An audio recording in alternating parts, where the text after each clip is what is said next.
Cheguei, chegaste, vinhas fatigado e triste fatigado eu vinha.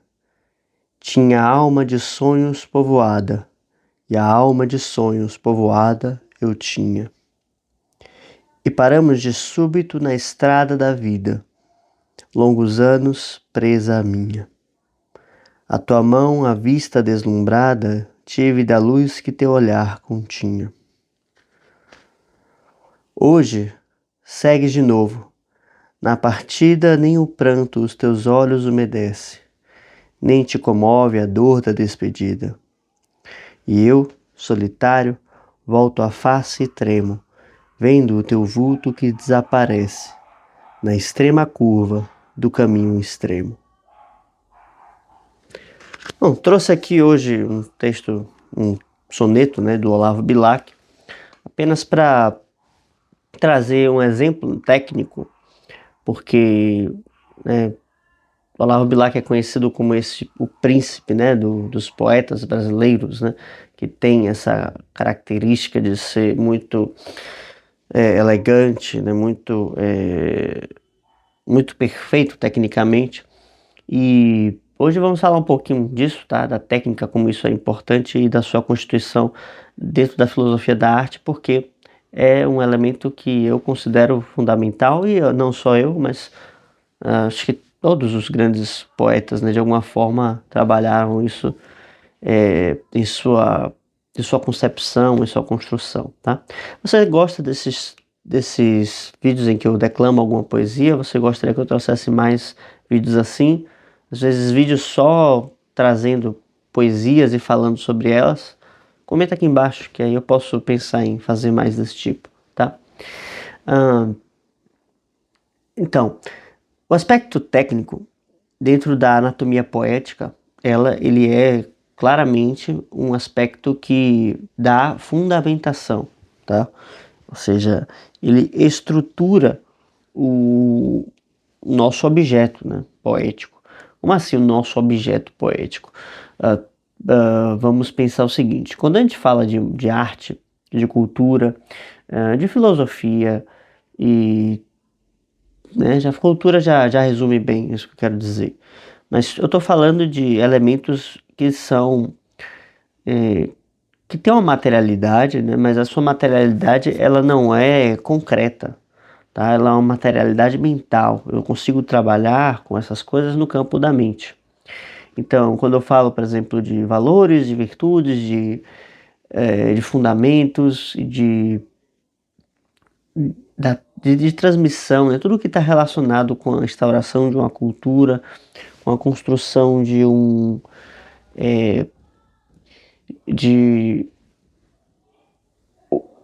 espaço, um ambiente propício para se cultivar a transmissão da poesia, a cultura no geral, Quando eu estou falando disso, são todos elementos que são intangíveis, certo? Mas são esses elementos que se relacionam de forma mais direta com o objeto central de toda a arte, que no caso é a beleza, tá? E inclusive, se você tem interesse em saber o que é a beleza, o link está aqui embaixo para o meu clube do livro, em que a gente trata justamente disso. Estamos em busca da beleza, e essa busca se dá através de uma investigação profunda de alguns autores específicos que vão nortear a nossa jornada, tá bem? O link vai ficar aqui na descrição.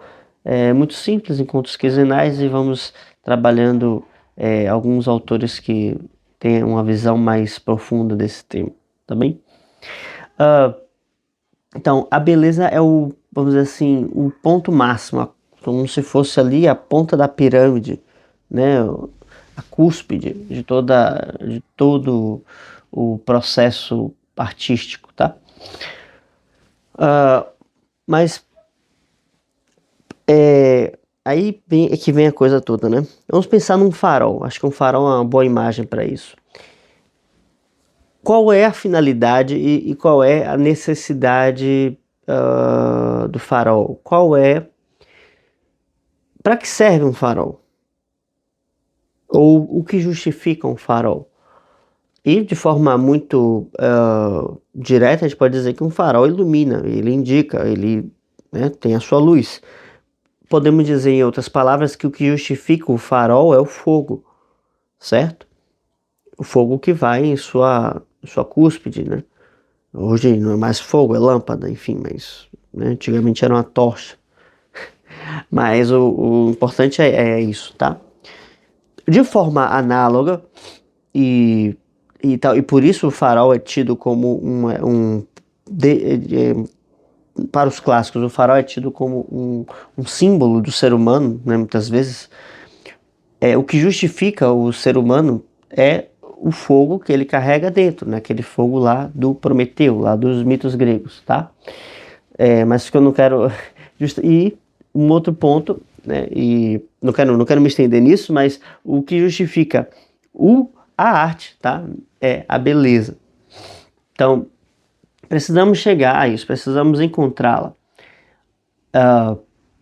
E precisamos, para isso, de um processo que vai concretizar, manifestar isso, tá bem? Certo, beleza. Tendo isso estabelecido, da mesma forma como o fogo do farol, ele precisa ter uma constituição, ele precisa estar instaurado e bem fundamentado dentro de rochas sólidas para que ele possa queimar livremente, porque o fogo não vai ficar lá flutuando no vácuo, né? Assim também a poesia, ela precisa de uma estrutura firme para que o fogo possa iluminar muito tranquilamente, certo?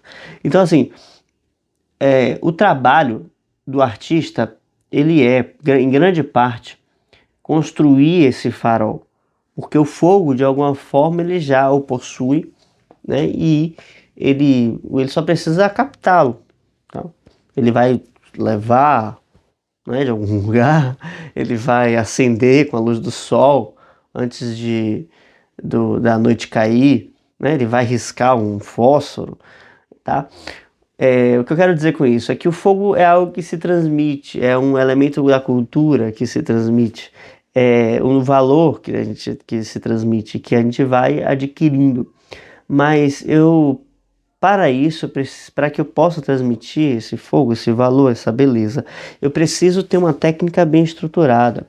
A técnica vai viabilizar que o fogo possa aparecer, possa se manifestar. Do contrário, nada feito, tá?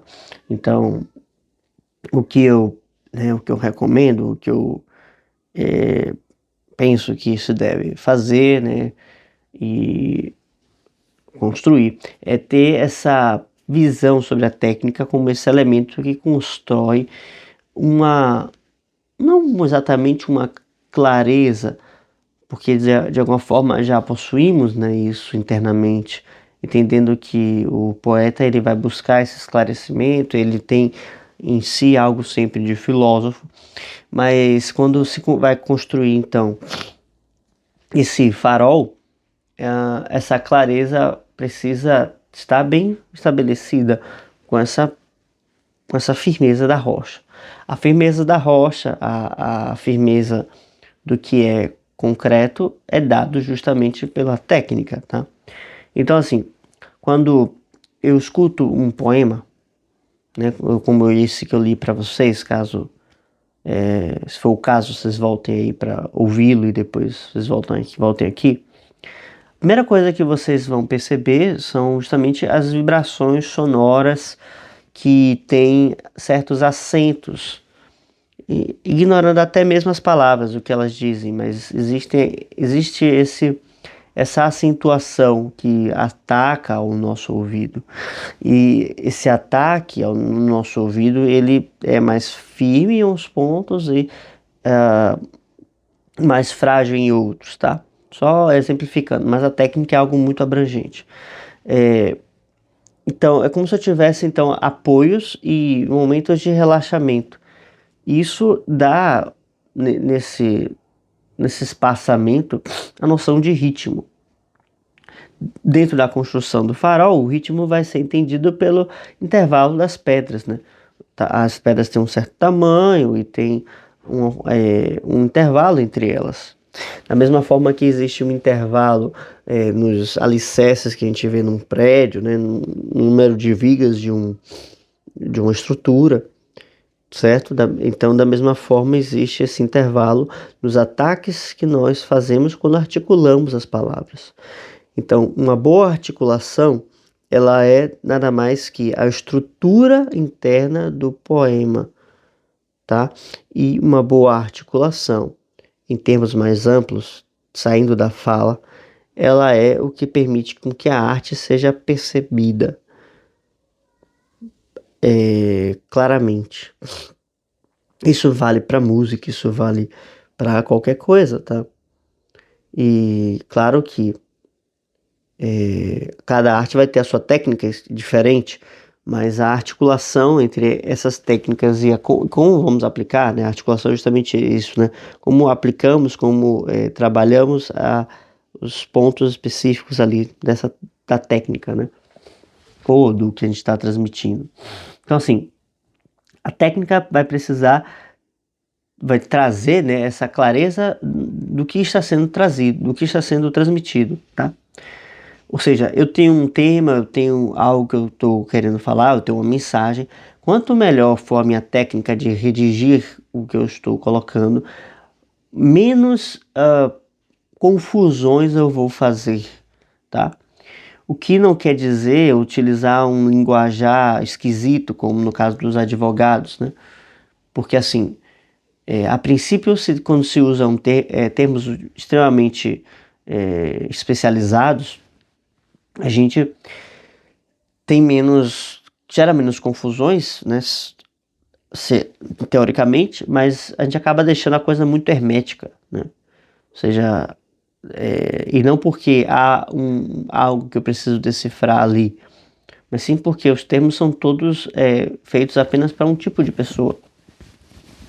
Não é algo que está acessível à experiência de todos, mas algo que precisa passar por um processo muito específico que não está relacionado com a experiência da maioria, né? Vamos dizer assim. Ou seja, não é algo assim, propriamente da experiência da alma humana, mas sim próprio de uma profissão específica, tá? Que tem afazeres específicos, só para citar um exemplo.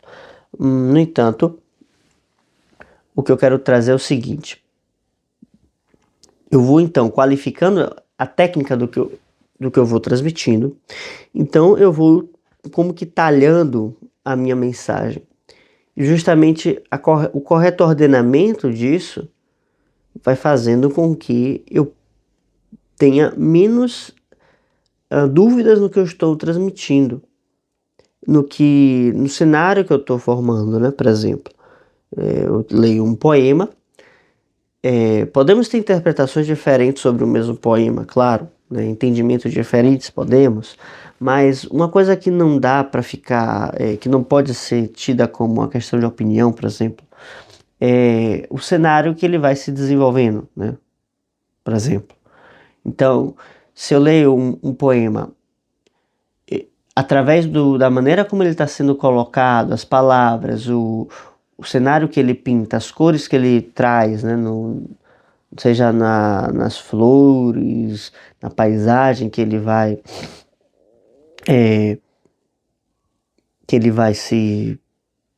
que ele vai desenhando, né?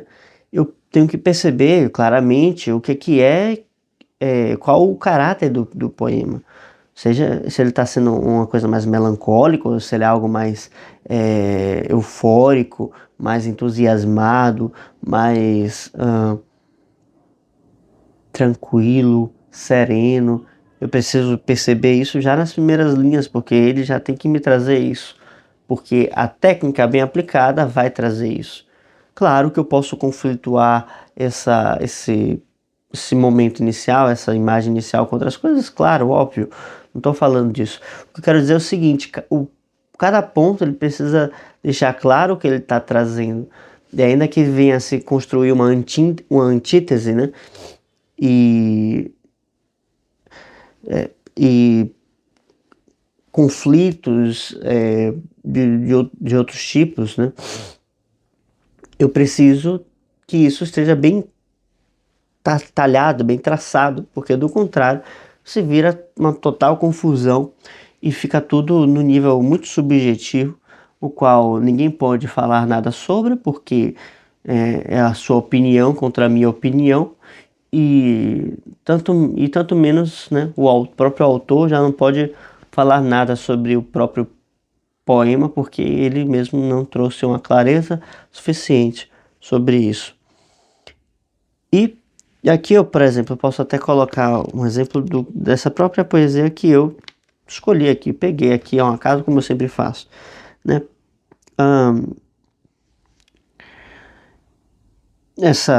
Ele fala, por exemplo, né, ele chega e a dama, a moça, chega também, né? Vinhas fatigada e triste, triste, fatigada eu vinha. Tinhas a alma de sonhos povoada, e a alma de sonhos povoada eu tinha. Ele vai fazendo esse espelhamento, né? Isso está explícito aqui, está claro. Esse espelhamento, ele é óbvio, ele está assim, né, escancarado aqui. Não é algo que eu preciso interpretar. Ele não fala quais sonhos são esses, e isso dá margem para que eu possa colocar os meus aqui, né? Claro. Mas em nenhum momento eu posso discordar do que ele está colocando aqui. Tu tinhas a alma povoada de sonhos, assim como eu também tinha a minha.